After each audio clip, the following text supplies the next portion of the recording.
जय हिंद दोस्तों, आप सभी का स्वागत है आपका अपने YouTube चैनल भागी ऑनलाइन क्लासेस में। जो भी छात्र छात्राओं बिहार डीएलएड प्रवेश परीक्षा 2023 में देंगे उनके लिए यह वीडियो जरूरी है, क्योंकि इस वीडियो में हम आप सभी के एक हिंदी ग्रामर का एक ऐसा टॉपिक जो कि समास है, जिससे हमेशा 10 नंबर का आपके एग्जाम में पूछता है। अगर आप इस वीडियो को देख लेते हैं, हम आपसे वादा करते हैं जो भी आपका बिहार डीएलएड प्रवेश परीक्षा 2023 में समाज से जो भी ऑब्जेक्टिव क्वेश्चन पूछेगा आपका यहाँ पर से 100% बनेगा। इसके लिए आपको वीडियो को शुरू से लेकर अंत तक देखना पड़ेगा। और हमने ये सोचा कि पहले आपको हिंदी का पूरा थ्योरी पढ़ा देते हैं, और आज हिंदी का 7वां लेक्चर है। इसके बाद 2 से 3 और चैप्टर पढ़ाएंगे, उसके बाद आपका हिंदी ग्रामर पूरा खत्म हो जाएगा। उसके बाद इसका सीरीज ऑब्जेक्टिव चालू करेंगे, और इसका नोट्स लेना चाहते हैं इसके लिए आपको हमारा पेड बैच में जुड़ना पड़ेगा।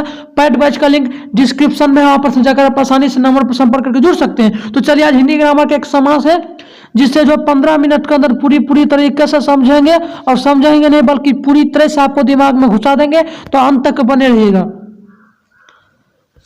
तो सबसे पहले हम समास पढ़ेंगे। तो समास आखिर होता क्या है? समास का शाब्दिक अर्थ होता है संक्षेप। संक्षेप यानी छोटा करना है, संक्षेप। जैसे कि राजपुत्र और देशभक्ति, ये सब आपका उदाहरण हुआ। अब हम जानते हैं परिभाषा है कि 2 या 2 से अधिक शब्दों से मिलकर बने एक नए सार्थक शब्दों को क्या कहते हैं, ये भी पूछ सकता है ऑब्जेक्टिव में। समास देगा, संदेह ऑब्जेक्टिव क्वेश्चन में आपका दे देगा, ऑप्शन में इसका समास हो जाएगा। चलिए अगला हम देख लेते हैं समास के भेद। तो आखिरकार समास के कितने भेद होते हैं? समास के जो 6 प्रकार होते हैं आप सभी जान लीजिए। समास कितने प्रकार के होते हैं? 6 प्रकार के होते हैं। और ट्रिक है, यहां पर ध्यान दीजिएगा। यदि ध्यान दीजिएगा, ट्रिक है जो समास 6 प्रकार के होते हैं। इसका ट्रिक है अब तक दादा, यानी ओ से अव्ययीभाव, बो से बहुब्री, तो से तत्पुरुष, को से क्रमधारय, दो से द्वंद और 2 से दुग्गु। यानी आपका ट्रिक रहा समास के प्रकार याद करने का, ये जान लिए। अब हम एक एक प्रकार पढ़ेंगे उसका, ताकि आपको कोई प्रॉब्लम ना हो। तो सबसे पहला प्रकार इसमें द्वंद्व समास होता है कि जिस समास के दोनों पद प्रधान हो और दोनों के बीच योजक चिन्ह और या आए तो उसे द्वंद्व समास कहते हैं। सबसे पहले द्वंद्व समास देख लीजिए। योजक चिन्ह हम इसको बोलते हैं यानी हाइफेन, और या योजक चिन्ह और या आ जाए शब्द में, उसे हम द्वंद्व समास। और द्वंद्व समास एक और ट्रिक है, इसे आप जोड़ा समझ लीजिएगा। द्वंद्व समास यानी इसको जोड़ा समझ लीजिएगा, और जो शब्द 2 गो होगा इसके उल्टा होगा, यानी सेम टू सेम इसका उल्टा होगा, यानी विपरीत होगा। विपरीत भी होते हैं, नोट कर लीजिएगा।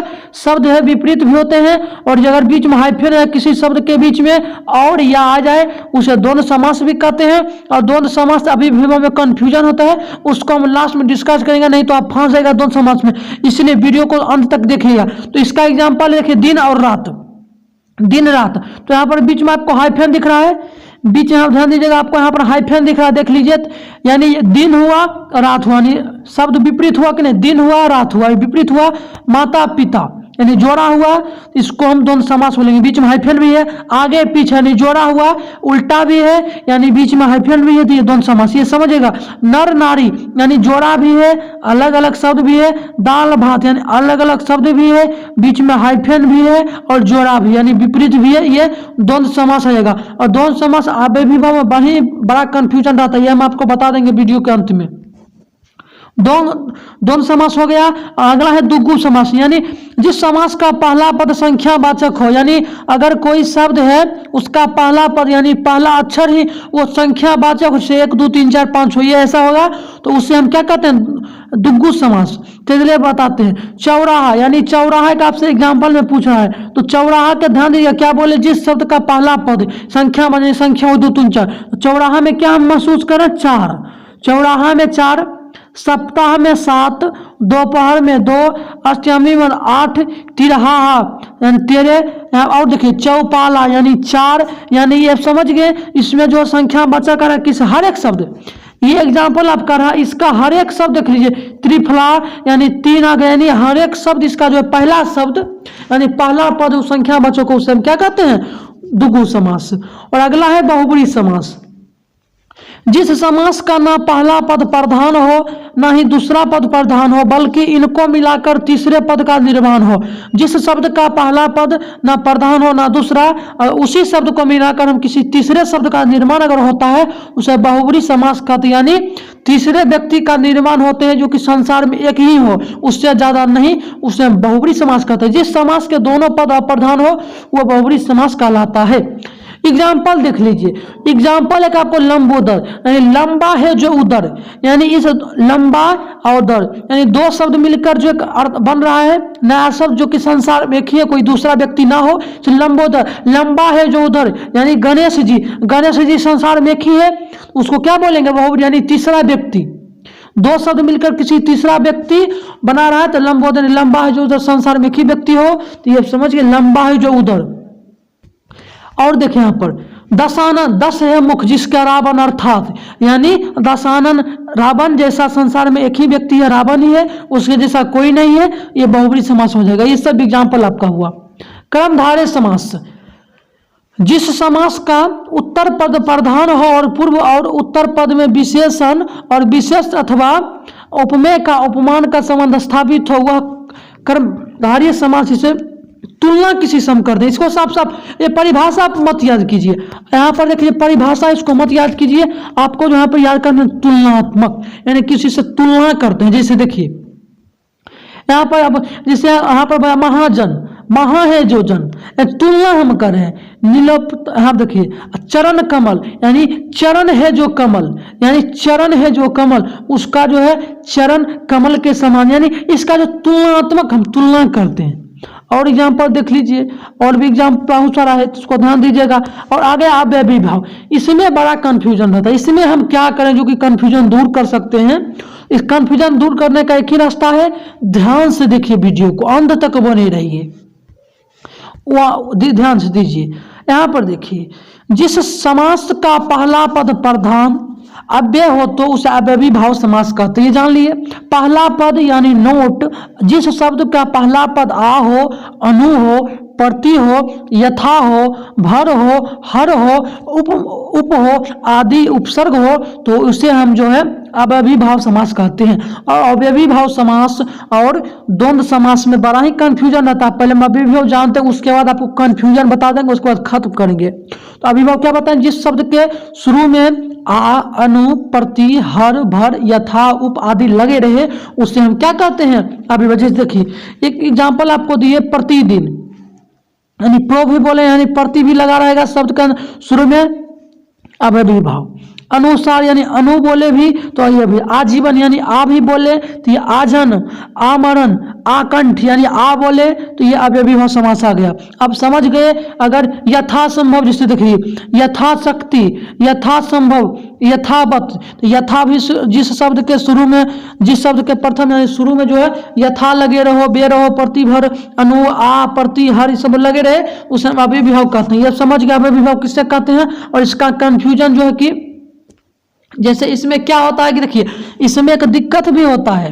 जिस तरह आपसे हम पूछेंगे कि रातों रात कौन समास है, रातों रात कौन समास है? आप बोलेगा सर आप तो बोले द्वंद्व समास हो जो जोड़ा रहेगा, बीच में हाइफन भी है, तो रातों रात यानी जो है आप सोच लीजिएगा कि सर ये द्वंद्व समास नहीं, ये द्वंद्व समास नहीं होगा।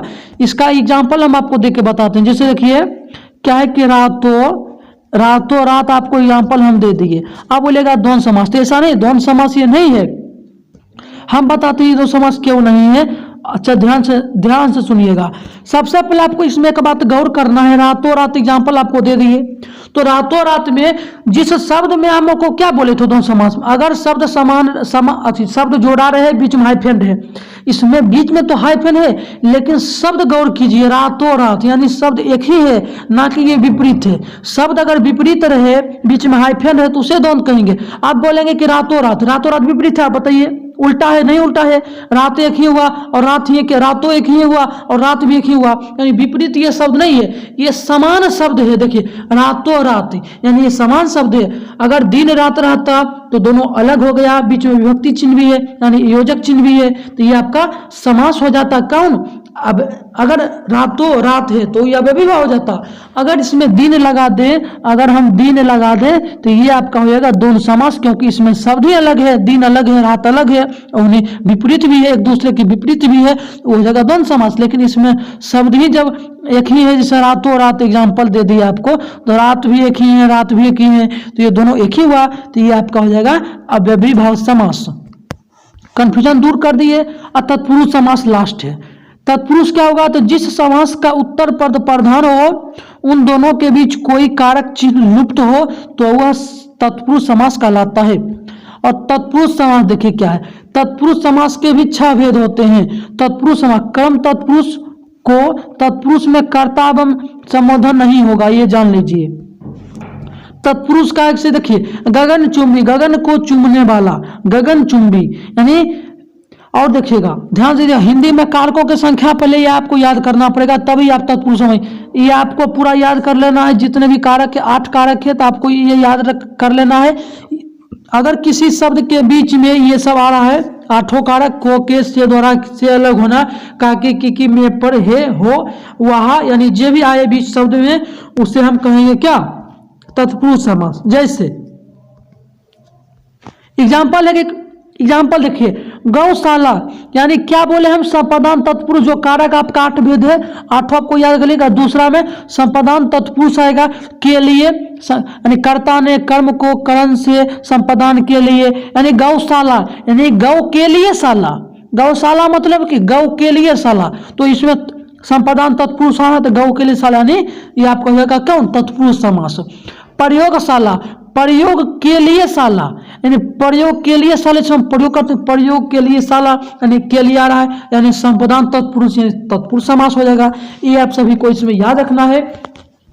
और ये सभी एग्जाम्पल आपका हुआ, ये सभी जान लीजिए। हम आपको पढ़ाए दिए समास।